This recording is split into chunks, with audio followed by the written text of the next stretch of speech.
I sat on the edge of my childhood bed, the cheap fabric of the blanket rough beneath my fingers, but my mind was somewhere far, far away, grappling with the cracked screen of my laptop that lay open on my lap. That screen, spider-webbed from corner to corner, reflected the dim yellow glow of the ceiling light and sent sharp reminders of how fragile my plans had become. Outside my door, the familiar sounds of household chaos collided: children squealing, the dog's nails scrambling frantically across the wood floors, and Drew's voice, my older brother, floating down the hall like he owned the place. "Babe, where's my phone charger? Maybe Jake's got a spare." It was surreal, really. At 25, a web developer with a solid job in downtown Austin, I should have felt proud and independent. But here I was, reduced to a glorified babysitter in the very house where I had once dreamed of escaping. This wasn't family anymore, it was an occupation. Drew and his wife Amy had arrived 2 months ago, between homes, they'd said, carrying nothing but debt and drama, and somehow managing to take over every inch of this house. Their kids, Zoe and Tyler, treated my bedroom like a playground. Zeus the dog had adopted my shoes as his personal chew toys. And my parents, well, they looked at Drew like he was still their golden boy, their entrepreneur son, taking risks even as he failed over and over again. Meanwhile, I was still paying rent here, $450 a month, and now Mom wanted to raise it. I could hear her voice even now from our conversation earlier that evening. "Jake, honey, with Drew and Amy staying, groceries and utilities are stretched. We're thinking maybe just another $300. You understand, right? Just until Drew gets back on his feet."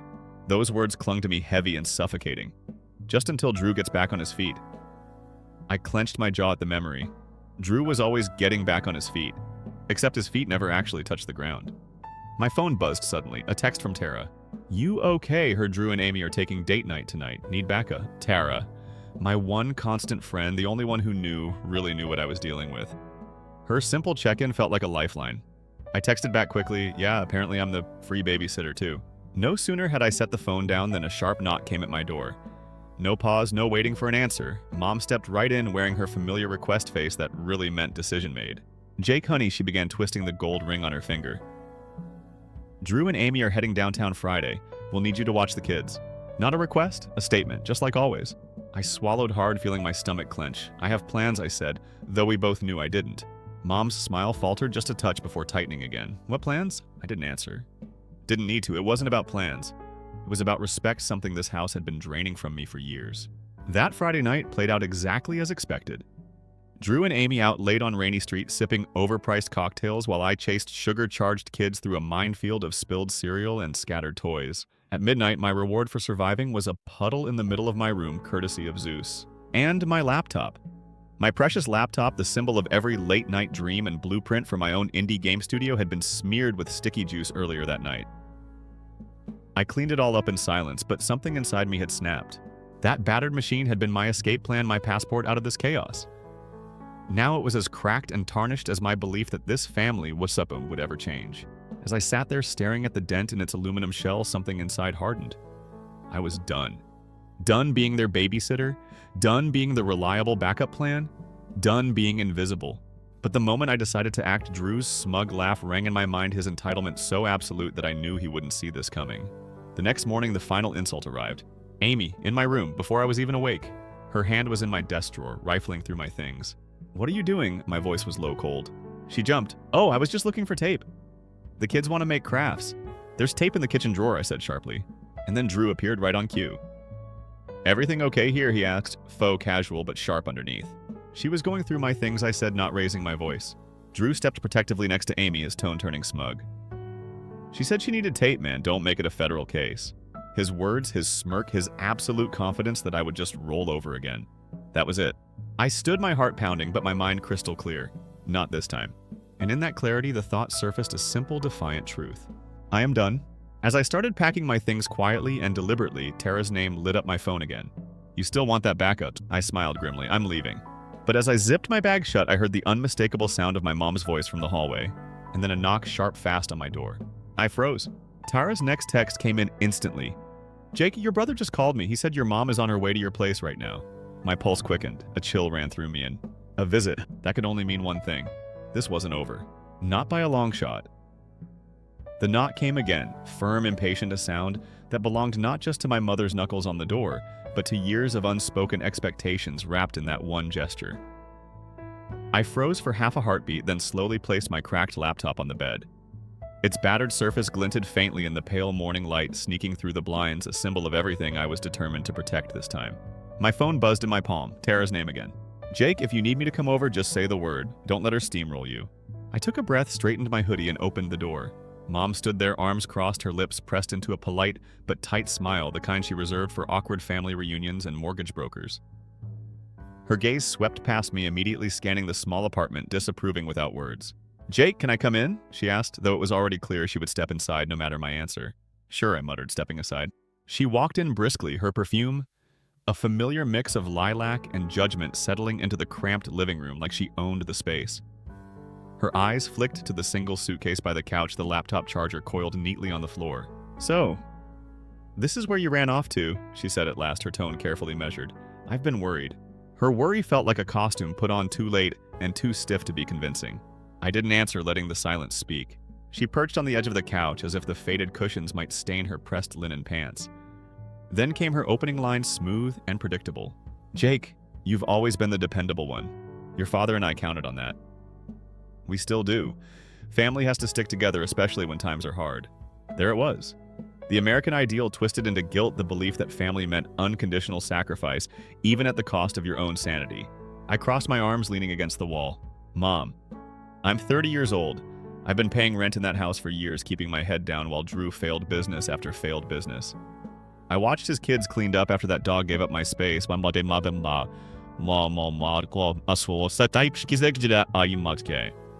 did I get? More rent. Less respect." She sighed, shaking her head slightly as if disappointed by my selfishness.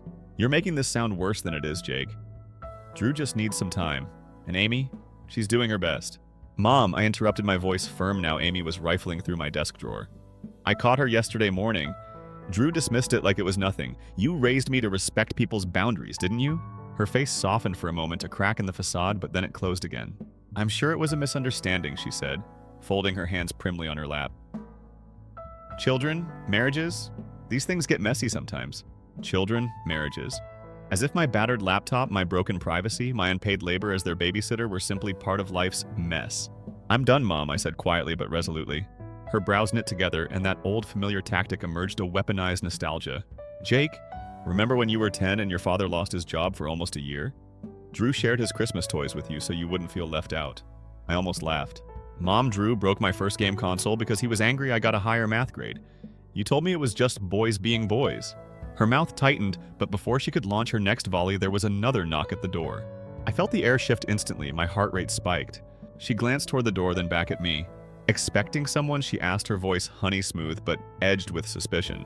I walked to the door and peeked through the peephole. It was Drew. In his designer sunglasses and casual hoodie, holding 2 takeout coffees like this, was a brunch invitation, not an ambush. My fingers trembled slightly as I unlocked the deadbolt, and I could feel my mother's eyes drilling into my back. "Hey bro, Drew," greeted brightly, pushing the door open before I could even step back. "You moved fast, huh? Nice little place you got here. Hey, Mom." His casual tone grated against every nerve I had left. I stayed silent, studying him. He set one coffee down on the counter like he belonged here. "Thought we could all talk," he said with a grin. "Amy's watching the kids so we can clear the air." Clear the air. The audacity of this man was breathtaking. Then I noticed something that sent a cold shiver through me. The keys in his other hand. My spare apartment key, the one I had kept hidden in a drawer back home. It all clicked. Amy's tape search, the unspoken intrusion. Drew hadn't come here for reconciliation. He came because they'd found a way to follow me. My laptop sat on the kitchen counter, my phone just out of reach, and both Drew and Mom blocking my exits. This wasn't a family discussion. It was a trap, but they had underestimated me again. I smiled faintly, stepping slowly toward the counter as though surrendering. Coffee, Drew offered, extending the second cup. And that was when Tara's text lit up my phone screen from across the counter. "I'm downstairs, ready when you are. Want me to call the cops too?" I met Drew's gaze evenly. The keys in his hand jingled softly. Mom watched, her expression unreadable. I picked up my cracked laptop, my battle-worn symbol, and held it close to my chest. Then I turned to Drew with deliberate calm. "You know what, Drew, let's talk." My fingers slid quietly toward the front door lock as I spoke. But in my mind, every exit strategy was already in motion.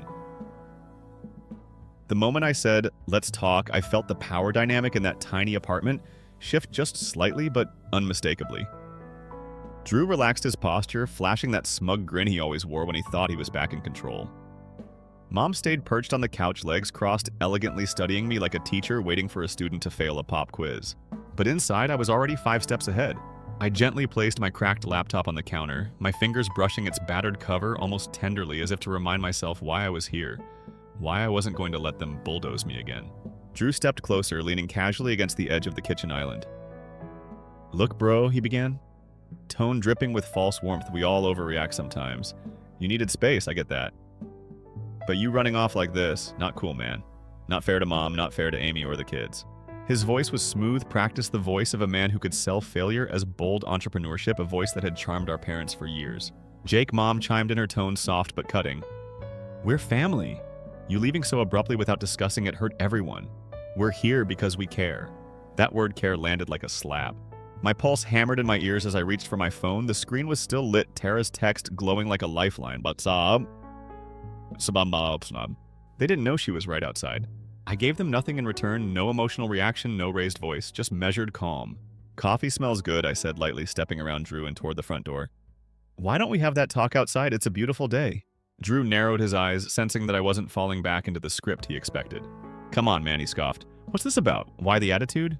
That single word, attitude, crystallized the years of condescension, belittlement, and dismissive smirks I'd swallowed since childhood. I felt it coil inside me like a spring about to snap. My hand closed over the door handle. Mom rose swiftly from the couch. "Jake, you can't seriously think we're the villains here. You left.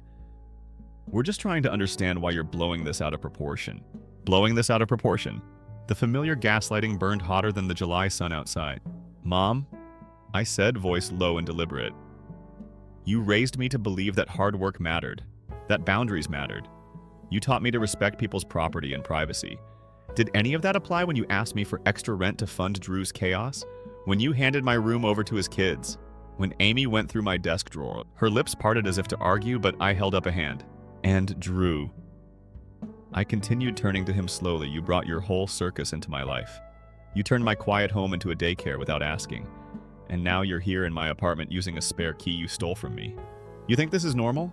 He laughed, a short, bitter laugh, but he didn't deny it. Then came the moment I'd anticipated. He stepped forward, closing the distance, and said quietly, "It's family, Jake. You're supposed to share what you have. What's yours is theirs, right? That's what you've always done." My stomach twisted. The American dream of independence, hard work, and personal space warped into some twisted obligation to sacrifice myself at the altar of aita.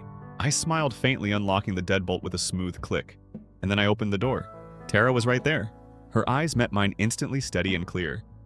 She wasn't alone. Next to her stood Ben, our mutual friend, and conveniently a police officer off duty, but in uniform. Drew froze mid-step, his entire facade cracked. "Oh, hey." "Drew," Tara said, her voice casual but sharp. "Did you forget something back at Jake's mom's place, or did you just think you could break into this one too?"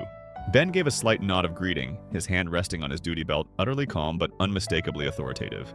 Drew stepped back quickly, coffee cup shaking slightly in his hand now.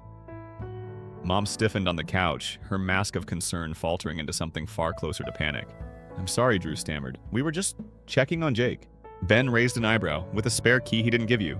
Drew opened his mouth again, but no words came. The silence was delicious. Mom gathered her purse with trembling hands, suddenly very eager to leave. But before they could retreat fully, I spoke again. "Wait," I said. They paused. I picked up my cracked laptop from the counter and held it up high enough for everyone to see the dents, the scratches, the juice stains that had soaked into its edges.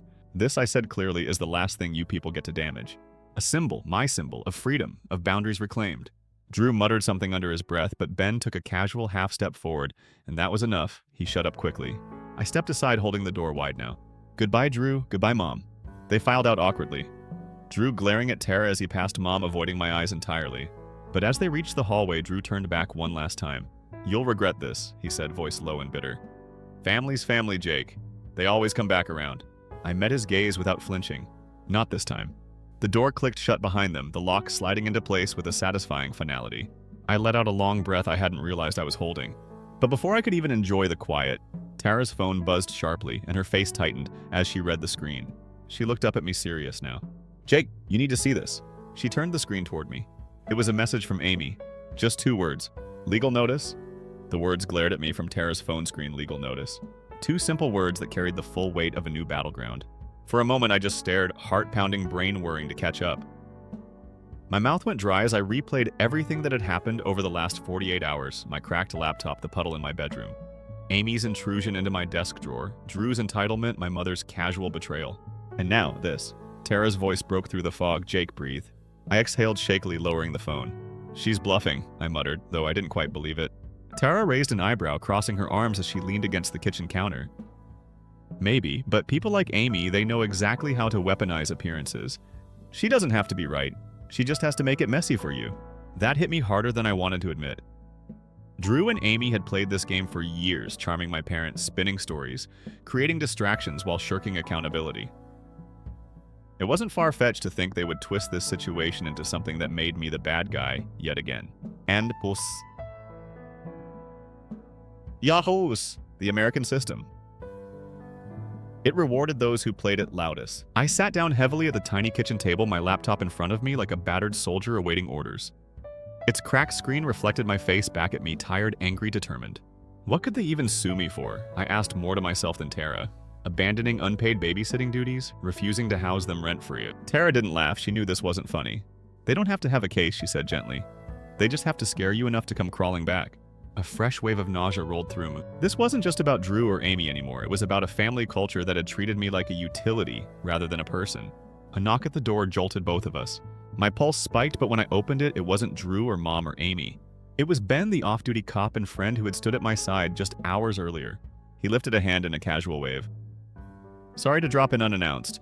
Thought you should know Drew filed a police report this morning. My stomach dropped. On what grounds, I asked, struggling to keep my voice steady. Ben grimaced. Alleging that you stole property when you moved out, claims that you took a family heirloom from the house. A bitter laugh escaped me. What heirloom, I asked. Ben shrugged. They didn't say. Just vague enough to trigger an investigation. The irony was almost laughable. A family who had disrespected my space, my belongings, my boundaries, now accusing me of theft. Classic deflection. I glanced at Tara, who shook her head slowly. They're pulling out all the stops. I felt the burn of injustice in my chest, a sharp twisting knot, but alongside it, a cold clarity emerged. If they wanted to escalate, then so would I. I walked to the bookshelf where I kept an old dusty folder, one I hadn't looked at in years. Inside were records, every rent payment I'd made to my parents, receipts for groceries. I'd covered invoices for repairs around the house that I had quietly handled when Drew or my parents couldn't or wouldn't. Proof. Proof that I wasn't some freeloading, ungrateful kid, but had been holding that family together financially long before Drew came crashing back into our lives. I think it's time I said aloud, my voice steadier now. Time to stop playing defense. Ben raised an eyebrow. What are you thinking? I met his gaze evenly. A countermove. Because here's the thing about entitlement culture. It thrives in silence. It feeds off people like me saying nothing, doing nothing, tolerating everything. But silence was no longer an option. I want to file my own report, I told Ben. About unauthorized entry, Amy going through my things. About Drew showing up here with a key he shouldn't have. Tara grinned slowly. That's the Jake I know. And in this folder, I continued tapping the old envelope on the table. It's going to the landlord. I'm breaking my lease early but legally, and they're not following me to my next apartment. My next step was clear, protect myself, build a paper trail, make it impossible for them to spin their narrative unchecked. But before I could say another word, Tara's phone buzzed again. She picked it up, her smile fading as she read the message. Jake, you better see this. She handed me the phone. It was a post from Amy's Facebook account. A long public rant painting me as an unstable, selfish son who had abandoned family in a time of need, claiming that I had taken advantage of Drew's generosity and implying that I had mental health problems. My throat tightened. There in the comments were dozens of replies from family, friends, neighbors, even distant relatives, some offering sympathy, others piling on with judgmental remarks. She's launching a smear campaign, Tara whispered. I sat down again, feeling the weight of it. My family had always cared about appearances, and they were counting on this tactic to isolate me, to undermine me socially, before I could even mount a defense. But they underestimated something critical. I had nothing left to lose. I picked up my laptop, cracked screen and all. That broken machine had become my most powerful symbol, the representation of what they tried to destroy. I turned to Tara and Ben. If they want a public fight, I said quietly, then they're going to get one.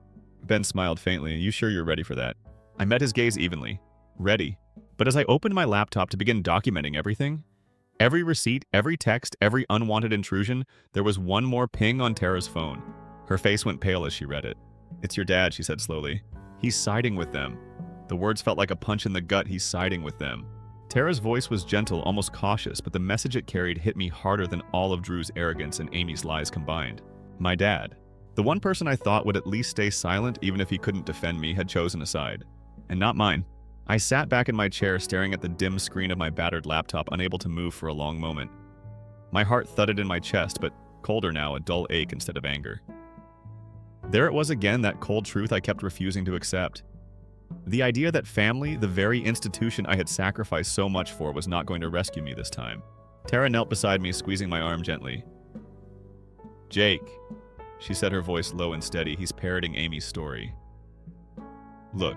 She turned her phone so I could read it for myself, a comment Dad had left under Amy's public post. "This isn't like Jake," he'd written. "He's been under a lot of stress lately. We just want him to come home where he belongs. We're worried about his well-being."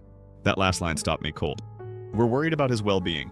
The implication was clear. They were laying the groundwork to frame me not just as selfish, but unstable. And in America, when someone paints you as unstable, especially within a tight-knit community where image mattered, people believed it. My stomach churned. Even in my most cynical moments, I hadn't predicted Dad joining the campaign. I rubbed my face hard, leaning forward over the table. The cracked laptop felt heavier than before, its scarred surface a mirror for the way I felt inside, fractured, but somehow still holding together. Tara watched me closely, waiting for me to speak. Ben remained by the door, arms crossed, but patient. Finally, I lifted my head. "I'm not crawling back," I said, voice hoarse but firm. "If they think this ends with me begging forgiveness, they're wrong." But my mind was spinning now, not in panic, but in calculation.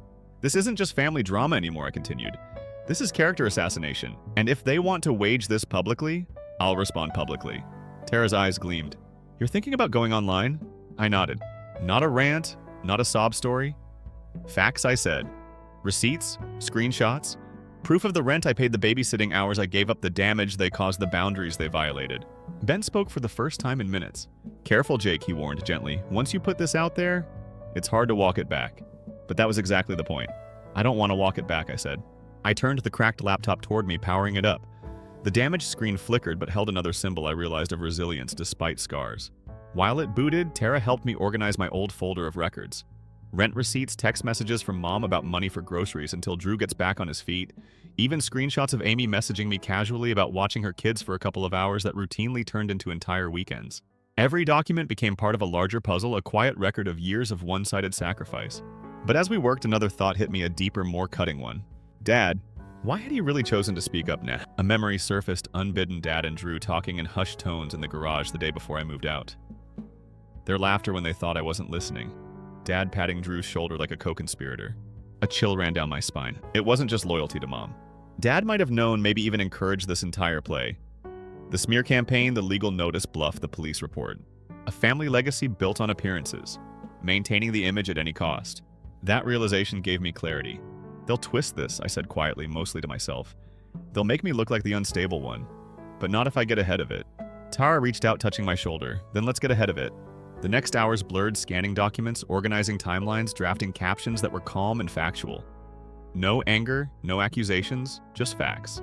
Each piece of evidence a quiet rebuke to the narrative they'd spun. But just as I was preparing to publish, my phone lit up again. A text. From an unknown number. I frowned, opening it. It was a photo. My childhood bedroom still exactly as I had left it, except now completely empty. No bed, no posters, no books. Even my old trophies gone. And below the photo, a simple message: "We cleaned out your room. You're no longer welcome." A cold flush spread through me. They weren't just cutting ties publicly. They were erasing me. This wasn't just a smear campaign anymore. It was exile. I showed the image to Tara and Ben in silence. Tara's face tightened. "Jake, they're escalating." Ben nodded slowly. "This is psychological warfare now." My throat tightened, but I swallowed hard. "They think this will break me," I said. And then, almost as if scripted by fate itself, a notification appeared at the top of my screen. A friend request. From Natalie, Drew's wife. I froze. Natalie had always stayed distant, polite, but uninvolved. Why would she reach out now? My heart raced as I hovered over the notification. What did she know? Or, what was she about to reveal? My thumb hovered over Natalie's friend request. The woman who had always stood just outside the family drama, polite but detached, perfectly manicured smiles, and carefully chosen words that neither offended nor helped. Why now? Why reach out in the middle of this firestorm? My mind raced. Tara leaned in, eyes narrowing. "What's she playing at?" she murmured. Ben stayed silent, but he was watching closely too. He knew this was no coincidence.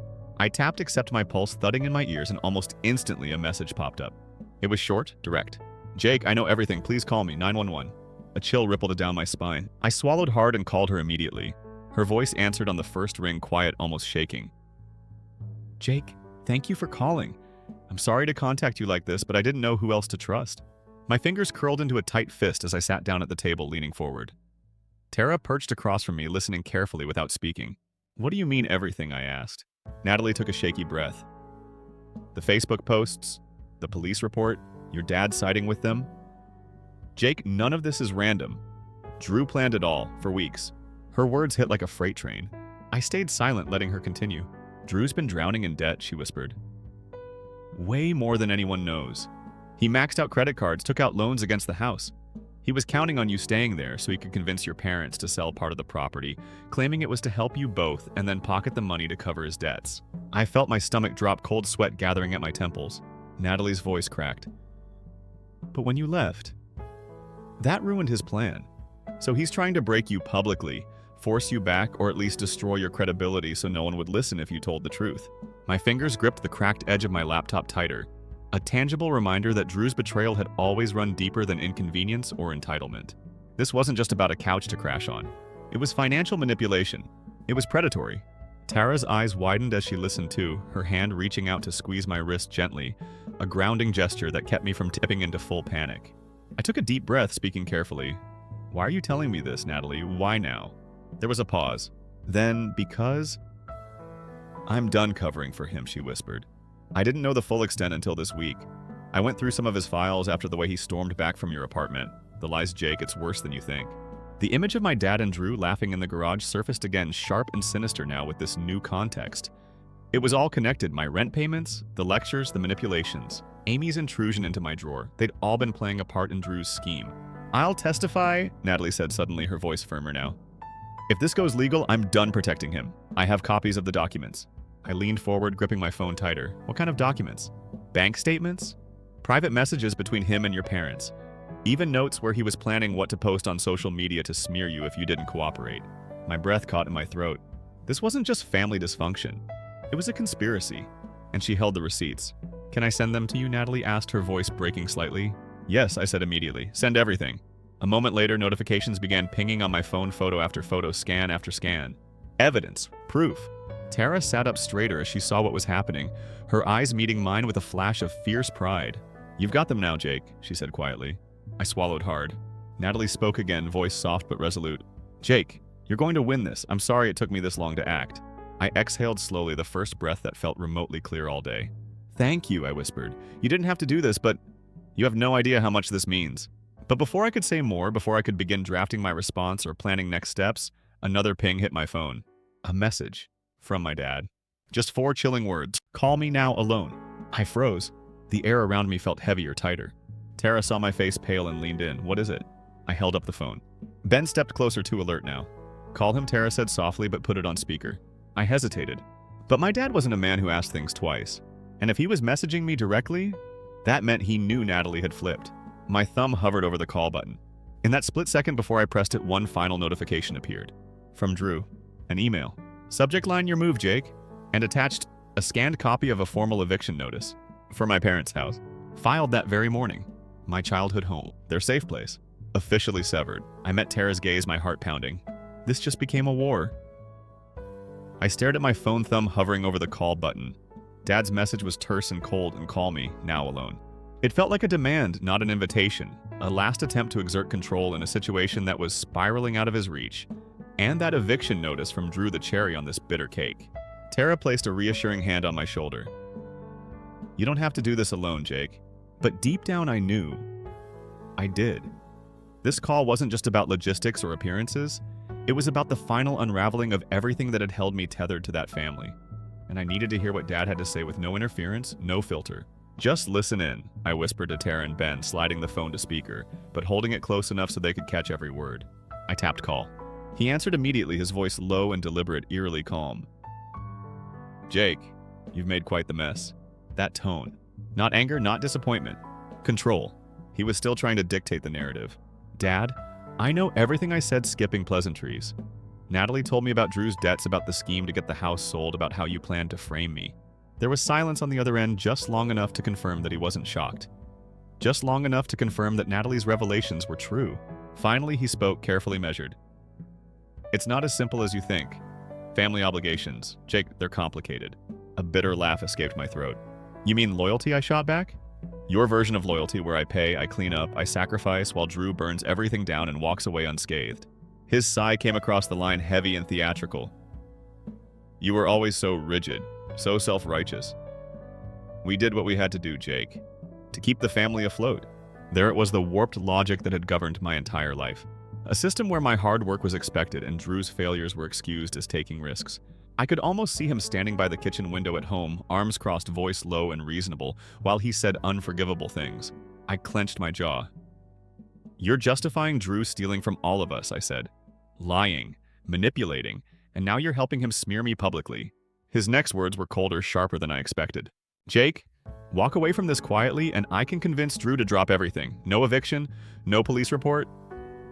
We'll pretend this never happened. The offer sounded so reasonable on the surface. So American. A deal, a quiet agreement to sweep this under the rug. But beneath it, a threat simmered. Accept exile quietly or face total destruction. My fingers gripped the phone tighter, but my heart felt lighter than it had in days. Because now I could see it all clearly. This was never about love or family. This was about control. And control only works when you believe the illusion. I smiled a genuine smile, small but solid. No, Dad, I said calmly. You can't offer me peace because you were never capable of giving it in the first place. The line went dead. He had hung up. I sat back, heart racing, but this time from exhilaration, not fear. Tara exhaled slowly. That was brutal, she murmured. But you did it.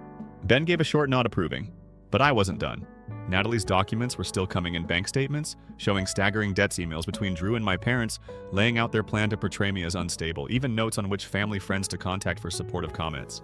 Every piece of evidence was a brick in the wall. I was about to build a wall that would protect me and expose their lies for everyone to see. I drafted my post carefully.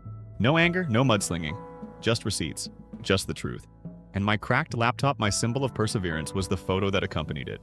A battered but functional reminder that even when the surface is damaged, the core can remain strong. The caption was simple, here's my side. Tara hovered nearby as I hit post, and within minutes the comments started pouring in. But not in the way I expected. The very first one stopped me cold. It wasn't from a distant relative or an old neighbor. It was from Amy. Jake, call me, alone. I have something you don't know. Her profile photo gleamed on the screen, perfect and composed, but that message, it reeked of panic. Tara leaned in, her brow furrowing.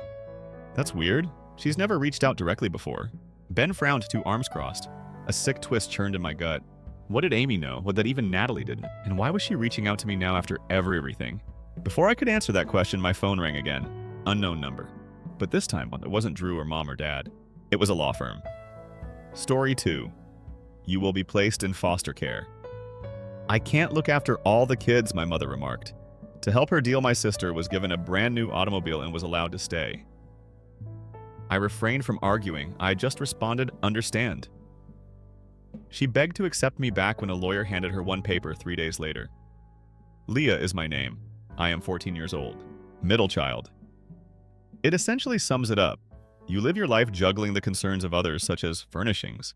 Nobody can recall placing an order. I never imagined finding myself in foster care. Never in 1,000 years. I wasn't the kind. My academic performance was mediocre. I wasn't skipping out or getting into fights. I prepared my bed. My teeth were brushed. Thank you, I said, despite the fact that nobody said you're welcome. However, none of that was important. The week my father passed away. 3 days have passed since the funeral. The flowers throughout the home were already beginning to wither in their faces. Everything had the stench of plastic wrap from frozen lasagna dishes and withered roses. Since the service, my mother, Renee, had remained silent. Silent as if someone had disconnected her, yet not depressed. I was attempting to eat a banana in the kitchen. Even though it was mushy and overripe, I couldn't bring myself to discard it. She asked if I may come upstairs when she entered. Perhaps she was going to discuss Dad with me, I thought. Perhaps she wanted to see how I was doing at last. Perhaps she saw that I hadn't spoken for 2 days and had only spoken 5 words.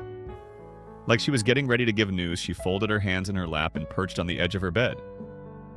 She was reluctant to speak aloud. She mentioned that she had been in contact with the agency and that they had a location prepared. At first, I didn't get it. Foster placement agency. Her tone was so informal that it nearly went unnoticed. Only until things are easier to handle. I gazed at her. Hold on. For me, do you mean? She gave one nod. I can't look after all the kids at the moment, Leah. It's excessive. I'm struggling to keep everything together, and everything is upside down. My throat constricted. You're sending me off then? I'm not going to send you, go. I'm choosing what's best for everybody, particularly you. You'll be in a stable environment with individuals who can care for you. The space was whirling. Or perhaps I was. How about Aubrey, I inquired. Caleb, too. Aubrey is nearing the end of her senior year. She has a lot of things to do. Caleb. Still a baby. He needs constancy. The person who is most likely to adjust is you. Adapt is that term. I was being rehomed like a pet, as if I'd adapt to a new life perfectly with adequate food and proper illumination. Have you packed yet? I inquired. She gave the door a nod. There was a tiny duffel bag that was zipped up, only the necessities. They said, later you can bring more. Even though my heart was racing, I had to keep it hidden from her. When in 20 minutes they will arrive. My ears were starting to ring. I felt like screaming. I felt like crying. What did I do wrong? I wanted to ask her. Why? She could rock Caleb to sleep and give Aubrey a hug, but behave as though I were an issue that needed to be resolved. Rather, I took a deep breath and responded, I understand. She heard it, but it was a little softer than I intended. After straightening the hem of her sweater, she got up and went by me as if we were finished. Talk is concluded. Just one more thing to cross off her list. Aubrey was seated on the porch steps downstairs. The keys to her new automobile were hanging from her fingers as if they were nothing. The dealership sticker was still on it. When I came out, she didn't glance up. Remember what I said? It's not forever. I didn't respond. In this case, okay, did not exist. Caleb watched cartoons indoors. As though I was going to summer camp, he waved through the window. I didn't return the wave. And there was the agency woman. She inquired as to whether I had all I required. I gave a nod. Not much was to be taken. Nobody bid farewell. No. Final embrace. I left without anyone watching me from the door. It was a silent ride. She made many attempts to ask me questions, the school I attended, subjects that I found interesting. However, I had no desire to speak. I was not being impolite. I simply ran out of things to say. The foster home was all okay, comfortable and clean, a bit too happy. I was given an upstairs room and instructed to settle in. However, the word home had lost its meaning. I sat on the bed after unpacking my stuff. The words "you matter" were displayed on a poster on the wall. I looked at it for a long time. I refrained from crying. I didn't get much sleep that night. I kept hoping that Mom would reconsider. Perhaps she would realize her error when she saw my vacant seat at supper. Perhaps she would come home, give me a hug, and drive over. However, she didn't. And what I had no idea. I had no idea that she would be the one pleading with me to return 3 days later. It was a letter she never anticipated, not because she missed me. The way my mother occasionally stared through me as if I were a window that was theoretically there, but not anything you could truly see, made me believe I was dreaming. She would blink when I asked her a question as if I had stopped her in the middle of a thought she didn't want to express. But it wasn't always the case. Not quite. I used to believe that I was just tough, strange, or invisible by mistake when I was younger. Perhaps there was something about me that she found difficult to relate to. I thought it would go away. She would finally see me if I did something spectacular one day. However, that day never materialized. But my dad did see me. I was silent, he used to say. I didn't have to be loud to be strong, Thunder stated. When you said something clever, he was the type of person who recalled what you were wearing. After school, he would bring me chocolate milk and instruct me not to tell anybody else. Even though we didn't communicate much, I felt important when we did. As if I weren't only a prop in someone else's life, but my mother Renee loved people in a different manner. She leaned in to see how easy, shiny, or amazing you were. Things that looked wonderful in pictures appealed to her. My older sister Aubrey was a fantastic fit for that. She was the type of girl who, even when in tears, looked perfect. She attended funerals wearing mascara. In lowercase cursive, she let out a cry. And the baby was my younger brother Caleb. Even if he spilled milk on the floor, she would quickly and cheerfully wipe it up. When I was 12, I once spilled a glass and had a lengthy lecture about carelessness. I was the fuller middle child. Both too little to be babied and too adorable to be appreciated. Right there. I never imagined that she would truly get rid of me, though. It was a good foster family. I was asked if I enjoyed meatloaf. I don't care, I answered. Board games were available. No thanks, I said. They were just strangers attempting to be courteous while I silently broke down in a room filled with motivational sayings. I refrained from crying. I didn't lose it. I didn't even pose any inquiries. I did, however, continue to check my phone. I looked at it as if I were checking the weather, hoping for a miracle, even though I knew the prediction was dire. Nothing arrived. I had this little thought. Perhaps she would see how far she had gone. Perhaps she would realize her mistake. That you didn't return from taking your child away because things became complicated. Tidy. After 2 days, I began to let that notion go. I then opened Instagram. Not intentionally. Pain wasn't the reason I was scrolling. However, your fingertips might deceive you at times. Aubrey was seen standing next to her new automobile in the first picture that appeared. The one her mother gave her as a coping mechanism for the burial. Trying to heal one day at a time, the caption said. Caleb was seated on the hood in the background, munching on a piece of pizza. Grinning, my mother held a can of soda as if it were champagne. A series of emojis appeared, hugging faces and red hearts. One of Mom's friends commented, "I'm really proud of your perseverance. First family." I spent a lot of time looking at the screen. It seemed less shocking than shocking, not because I was surprised. A picture of the family without me was there. Not a word. Not a clue. Not even a vague post about missing someone or having to make difficult decisions. Only a party. An ode to surviving. The thing they had survived was me. The hope stopped at that point. I stopped looking at my phone, ceased staring at the front door as if someone may knock. I stopped imagining my home bed. My former workstation. God gave me the blanket 2 days ago.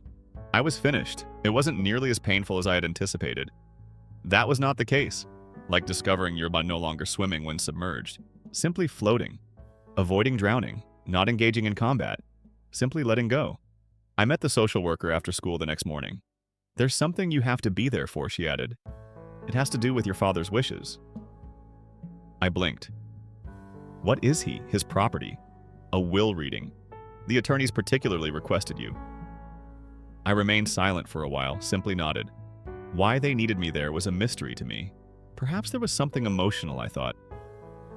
He wanted me to have an old Watcher book. He must not have had much in my opinion. Sure, we had a comfortable life, but we weren't exactly wealthy.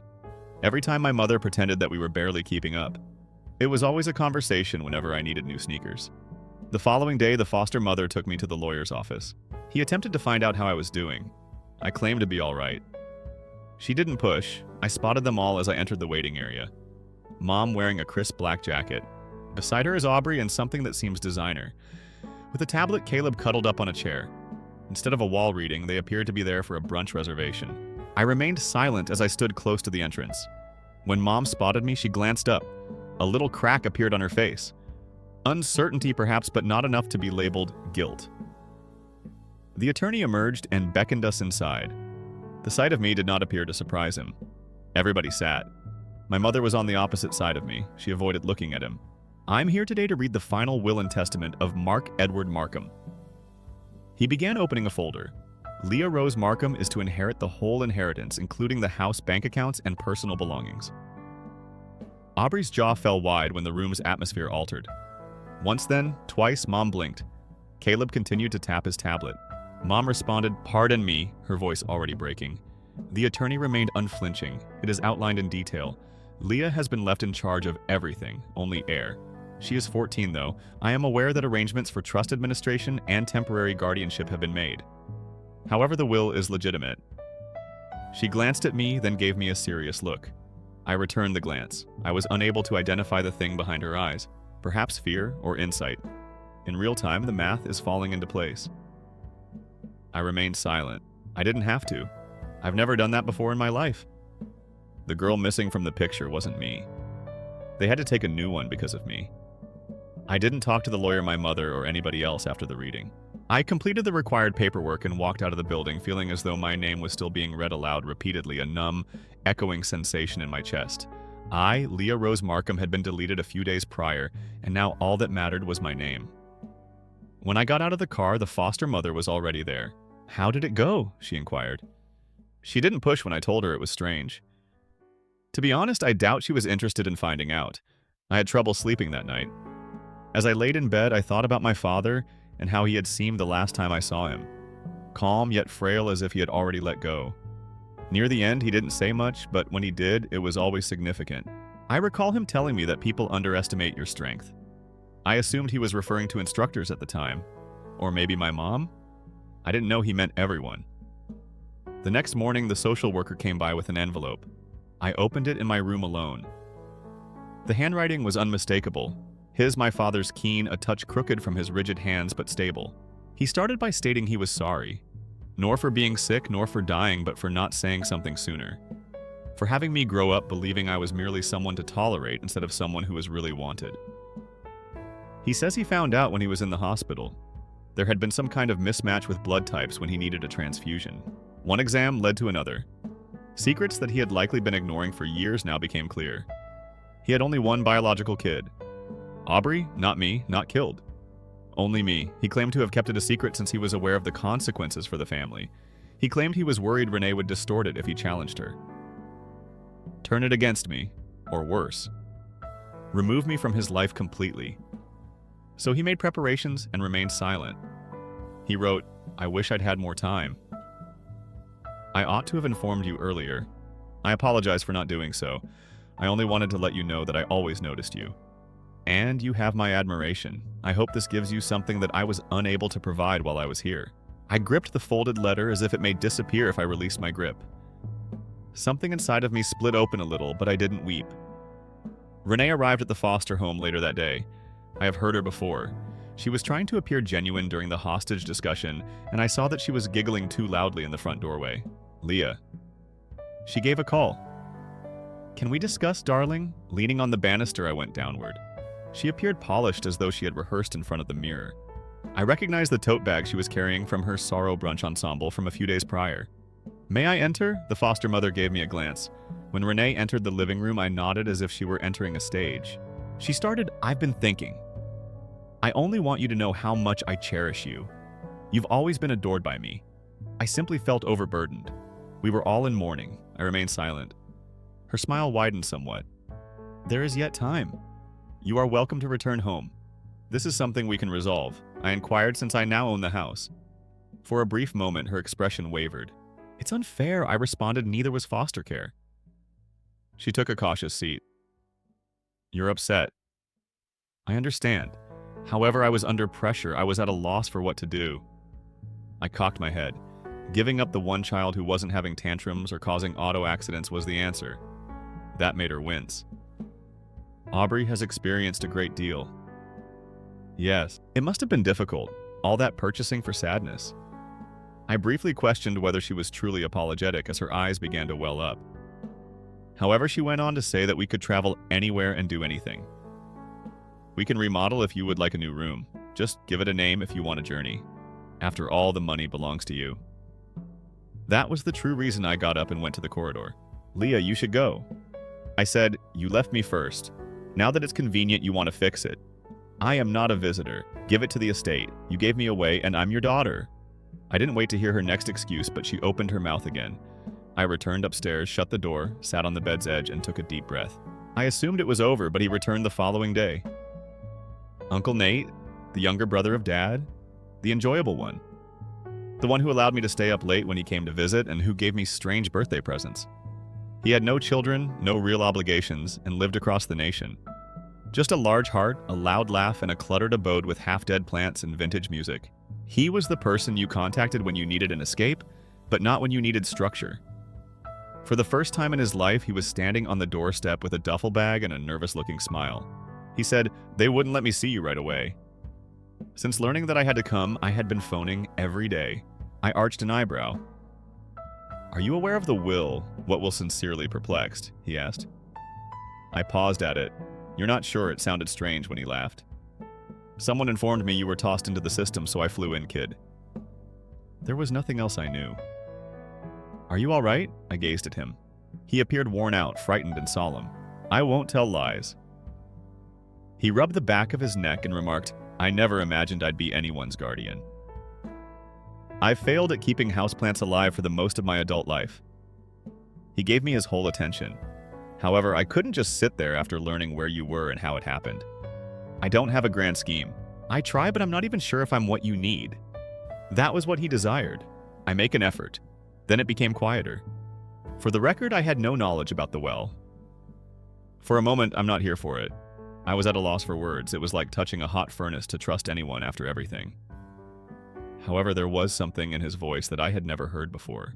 Have no expectations. No angel. Only him. Arriving. I said I haven't decided what I want yet. That's okay, Sibling, he said. I will not be leaving, and I nearly believed it for the first time since the funeral. Being judged for a crime he didn't commit in court is like standing in line. I sat there every day, every hearing, while grown-ups in button-up shirts spoke about where I should live as if I were a mathematical problem. It appeared to be a decision between an uncle and a mother on paper. However, it wasn't. One has to decide between being loved and owned.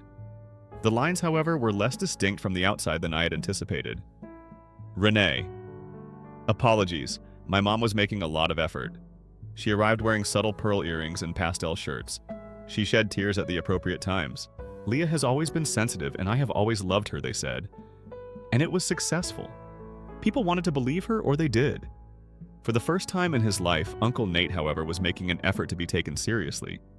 He had borrowed a jacket from someone with wider shoulders and purchased shoes that didn't go with anything he possessed. He cleared his throat each time he got up to talk as if he had to persuade himself.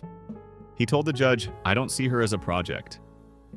She is my niece. I cherish her. I want her to be secure. That's all. Easy. Keep quiet. Sincere. But when Renee realized she was losing control, it wasn't enough to block out the sounds she began making. She tried the guilt angle first. She brought presents to the foster home. When I lived with her, she never bought me these things. A jewelry, a new phone, and a purse that I had previously casually praised. None of it was taken by me. She then made an effort to be pleasant and left a message expressing her pride in me and my strength. How she had grown from her errors. When it failed, she turned around. All of a sudden, she worried about Nate. She did not have to use the term gay, but she chose not to. She used terms like unstable home situation and atypical lifestyle.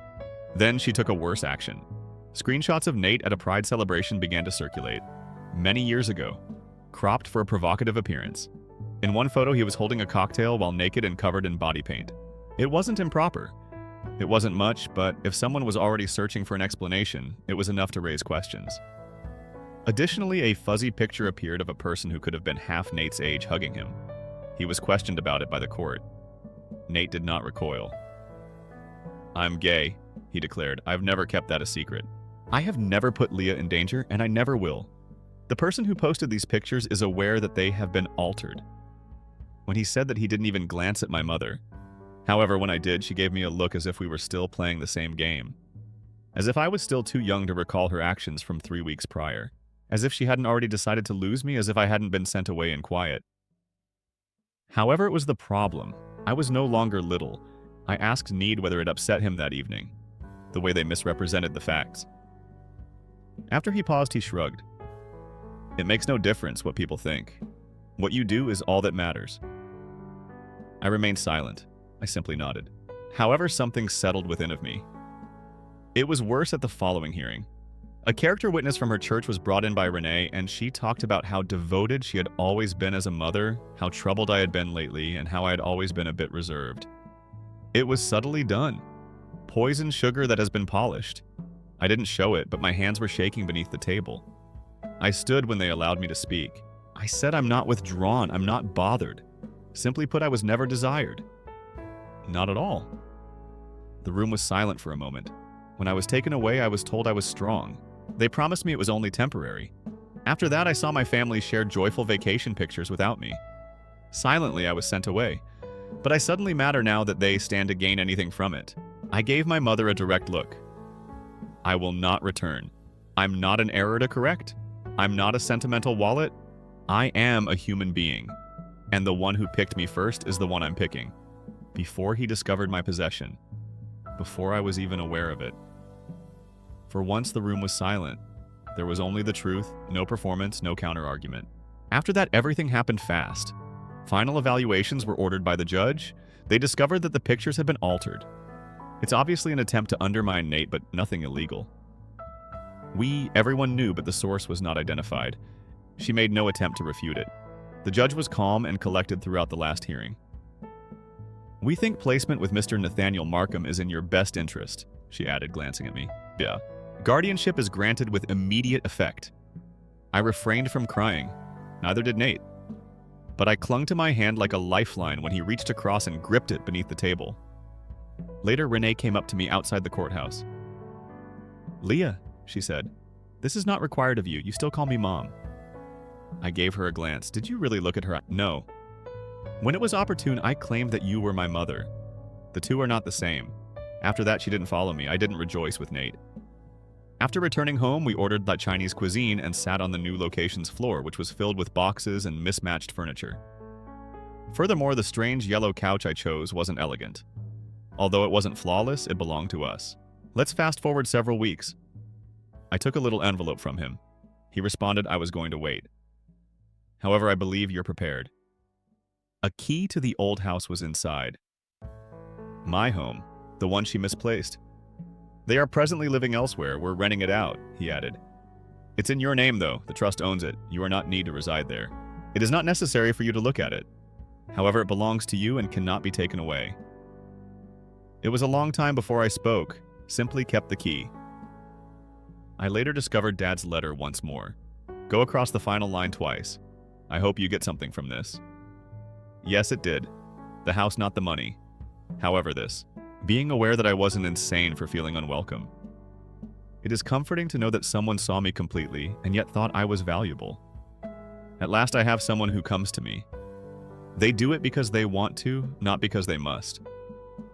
I still occasionally consider what may have occurred if I had answered yes and had gone back. When she sobbed and referred to me as her daughter, once more, I asked myself if I believed her when she claimed she loved me, when she gave the impression that I was the one leaving. I didn't return. I meant it when I said no. However, I continue to question whether I made the correct decision. What are your thoughts? For more stories, subscribe and leave a comment.